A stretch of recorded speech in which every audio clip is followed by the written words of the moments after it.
and everybody sort of hangs out there in leather.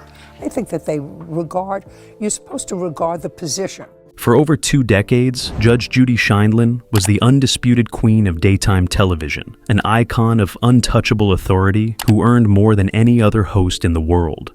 The official story was a simple, powerful American dream, a flawless victory lap for the sharpest woman on television. It was a neat, inspiring, and digestible explanation for her success. But it wasn't the whole truth, because behind that impenetrable image of success, she fought a hidden war against the ghosts of a broken marriage that taught her to trust no one, and a public betrayal that threatened to shatter her legacy. Make a fool of me again, sir, by not doing what you're supposed to do, and I guarantee you it'll be a very sorry day. We understand each other? Join us as we expose the truth behind her relentless rise, the secret crisis that defined her reign, and the crushing verdict on her lonely life today. The gavel and the grind. Before she was a TV icon, she was Judith Blum, a sharp, ambitious girl from Brooklyn. Her father, a dentist she called the greatest thing since sliced bread, and her meat and potatoes mother. What my parents did was set a good example and give me what I consider a reasonable moral compass. Instilled in her a grounded, no-nonsense work ethic. From the very beginning, Judy was a fighter, driven to prove herself in a world that wasn't always ready for her. She graduated from law school in 1965, the only woman in a class of 126 men. This wasn't just a statistic, it was a daily reality. She navigated a sea of male colleagues, many of whom believed she was taking a spot that rightfully belonged to a man who would one day have to support a family. It was an early taste of the world she was determined to conquer, a world that often underestimated women with ambition. Her first real taste of betrayal, however, didn't come from a courtroom or a classroom. It came from her own home. In 1964, she married her first husband, Ronald Levy. In a move typical of the era, she briefly left her career to raise their 2 children, Jaime and Adam. But the quiet life of a stay-at-home mom left her feeling bored and unfulfilled. An intelligent, driven mind like hers couldn't be confined to the suburbs. She soon returned to law, landing a job as a prosecutor. But her ambition was met with quiet condescension at home. Judy would later reveal the deep resentment she felt when her husband dismissed her legal career as nothing more than a hobby. This wasn't just a disagreement, it was a profound invalidation of her identity and intellect. The sting of being underestimated by the person closest to her reportedly lit a fire in her. It was a critical wound that instilled a lifelong belief. To never be dismissed again, she had to be in control. She could only truly rely on herself. That fierce new independence found its perfect home in the brutal battleground of New York's family court system in the 1970s. This wasn't a place for the faint of heart. It was a chaotic, underfunded system, drowning in cases of abuse, neglect, and violence.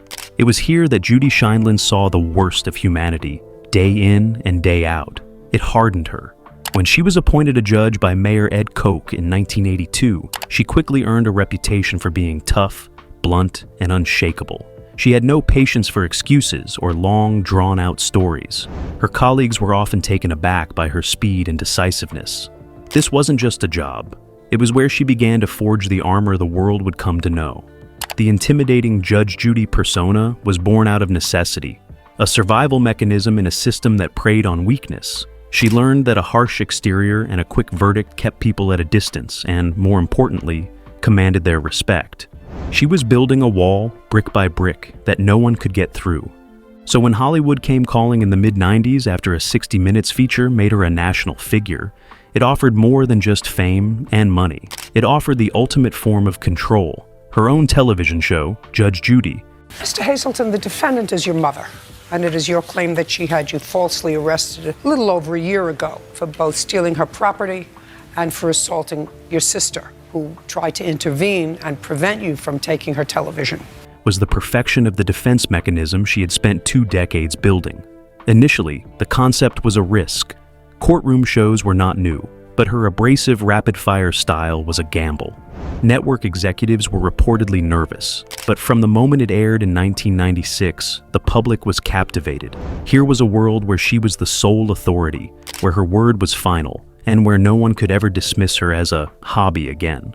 She wasn't just taking a new job, She was creating a universe where the rules were hers alone, a direct and powerful response to the powerlessness she had felt so deeply in her early life. The show was a runaway hit, but it was also the final stone in the wall of her fortress. The fortress of her fame.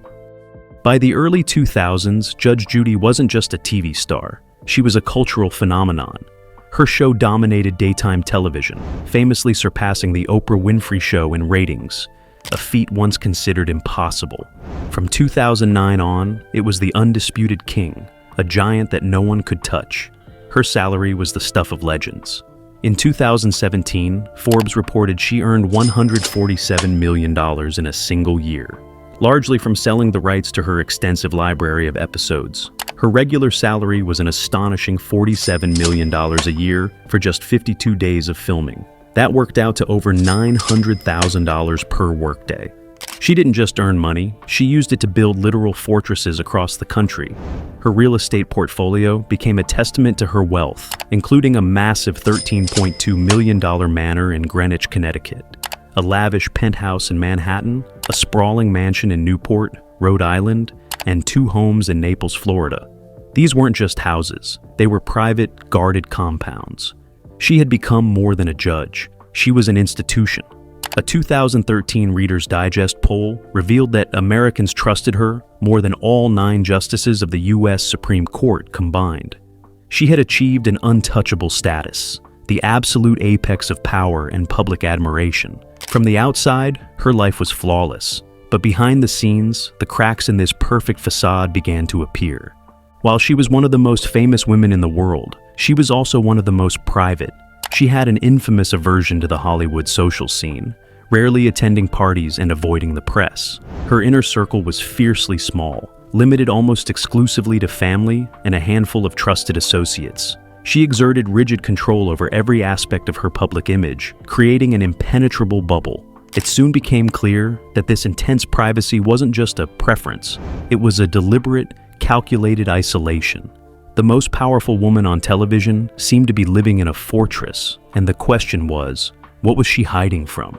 This guarded nature even manifested in her second marriage to fellow judge Jerry Scheindlin. Though their partnership is now seen as a bedrock of her life, it wasn't without its own crisis. In 1990, devastated by the passing of her father, Judy felt Jerry wasn't providing the emotional support she needed. Unable to feel vulnerable, she defaulted to her ultimate defense mechanism: control. She gave him an ultimatum, and, when he didn't meet her terms, she divorced him. They remarried a year later, but the incident was a telling preview of her lifelong struggle, a deep-seated difficulty with vulnerability that often led her to choose isolation over compromise. The shocking truth, according to those who have seen behind the curtain, is that this instinct for self-preservation ultimately led to a profound and crushing loneliness. The Judge Judy persona, once a shield, had reportedly become a permanent wall she couldn't take down. Her immense wealth and intimidating image created an impossible social dynamic. New people who entered her life were allegedly viewed with deep suspicion. Were they there for her, or for her money and influence? Her sharp-tongued, judgmental persona left little room for the vulnerability required for genuine friendship. Even old friends, some say, struggled to connect with the global icon who had replaced the Judith they once knew. This is the hidden tragedy of Judge Judy's life. It isn't a struggle with health or finances, but an existential one. Her self-imposed exile is the final, ironic result of the lesson she learned decades ago. The fear of being betrayed, underestimated, or taken advantage of, a fear born from her first marriage, had spiraled into a guarded existence where she was allegedly unable to trust anyone. The tough, independent woman who fought so hard for control had achieved it, only to find herself the sole resident of a gilded cage. She was surrounded by immense wealth, but starved of the one thing it could never buy: genuine, trusting human connection. The fortress she had built to protect herself had become her prison. The verdict on a lonely life. Faced with a world where every new relationship was potentially transactional, Judge Judy made a series of calculated decisions that would cement her isolation, blurring the line between her on-screen character and her private self forever. No event made this clearer than the shocking exclusion of her bailiff of 25 years, Petri Byrd, from her new show, Judy Justice, in 2021. Byrd had been her loyal sidekick, a familiar face who had been with her since the very beginning in family court. To fans, they were an inseparable duo, his calm demeanor the perfect foil to her fiery temper. In New York, and I have long since left law enforcement. In fact, before I got the Judge Judy job, I was working as a high school counselor. Oh, really? Yes, I left law enforcement, but now for the past 18 years, I've portrayed law enforcement on TV. He was the one person in her TV courtroom who seemed like a true friend. But when Judy launched her new streaming venture after a massive 9-figure deal, Byrd revealed he was never even asked to be a part of it. He found out about the new show at the same time as the public. In an interview, Byrd expressed his hurt directly, stating, "My assumption is, if you were going to do something else, you were going to sit me down and talk to me about it." That conversation never happened. After 25 years of loyal service, he was cast aside without so much as a phone call. It was a cold, detached act that stunned fans and insiders alike, and it served as the most public symptom of her deeply insulated world. Her public response to the controversy was even more telling. There was no sentimentality, no heartfelt explanation. Instead, her camp released a pragmatic, unemotional statement about the show needing a new direction, and that the salary demands would have been too high, a claim Byrd himself disputed. She praised him as terrific, but treated their quarter-century professional relationship as just another line item on a budget. This cold justification reinforced the growing narrative that the Judge Judy persona, the one who makes swift, unemotional judgments, had completely consumed the person behind the robe. There was little room left for personal loyalty or nostalgia. It was a business decision, plain and simple, and it was a chilling insight into her worldview. The public and media fallout was immediate and intense. Outlets from Entertainment Weekly to the New York Post ran stories on the perceived betrayal. Social media erupted with comments from fans who felt they had been deceived. They saw Byrd's exclusion as proof that the tough, unsentimental persona wasn't just an act for the cameras. This moment served as a rare, public confirmation of the cold, isolated reality behind the robe. It suggested that in Judge Judy's world, everyone was ultimately disposable, and loyalty was a one-way street. The backlash was significant, painting her as a cold and transactional figure who had forgotten the people who helped her build her empire. This is case number 7 on the calendar in the matter of Richter versus Reyes. Parties have been sworn in. When we started, there was like our court show, maybe one other court show, and a plethora of talk shows. And those talk shows kind of exploited people's foibles. It was a rare misstep for her carefully managed brand and publicly exposed the isolation that had been growing in private for years. The final damning detail came with the structure of her new ventures. In the wake of the Byrd controversy, Judge Judy built a new television empire with Judy Justice and its spin-off, Tribunal Justice. And who did she choose to feature prominently in these new shows? Her own granddaughter, Sarah Rose, as a law clerk, and her own son, Adam Levy, as a judge. This was her final retreat. After a public outcry over her perceived lack of loyalty, she doubled down, creating a new professional world where the only people she could seemingly trust were her own blood relatives. She wasn't just protecting her legacy. She was pulling the walls of her fortress even tighter, ensuring no outsiders could ever get close again. The empire was now a family business, insulated and impenetrable. In the end, Judge Judy achieved everything she spent her life fighting for. She clawed her way from being an underestimated wife in a world that dismissed her ambitions to a television titan who commanded the respect of millions. She secured the power, the wealth, and the absolute control she so desperately craved. But the final verdict on her life reveals a far more tragic and ironic truth.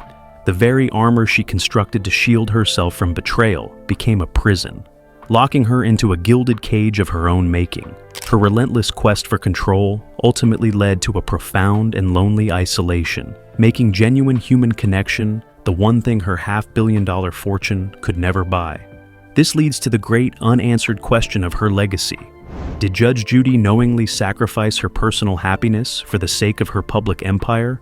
Or did the persona she created to achieve success end up destroying the person she once was? Is the tough, isolated judge we see today the result of a calculated choice, or the tragic, unintended consequence of a life lived on the defensive. In her lifelong courtroom battle for respect, she won every case but may have lost herself in the process. What do you think about Judge Judy's journey? Share your thoughts in the comments below. And don't forget to like this video, subscribe to the channel, and hit the notification bell for more stories you were never meant to see.